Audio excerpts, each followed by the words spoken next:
Hey, hello guys, it's How to Tech Simplified, and today I'm going to show you how you can easily link and connect your Apple account to your TEMU account. So your Apple ID will be connected to your TEMU account.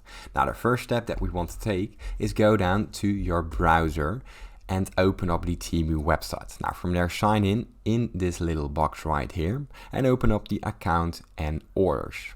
Now once this page opens up, simply scroll all the way down till you find the account security, and once you press the account security, it will open this tab right here with the third-party accounts.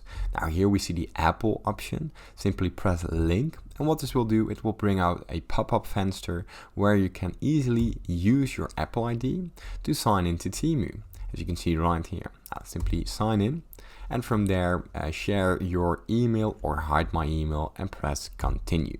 Now what this will do, it will link the both together. Sometimes it asks for a two-factor authentication. Now grab your iPhone and sign it in. It's very easy. Now if this tutorial was helpful, please consider subscribing to my YouTube channel. It helps me out a lot, and thank you for watching.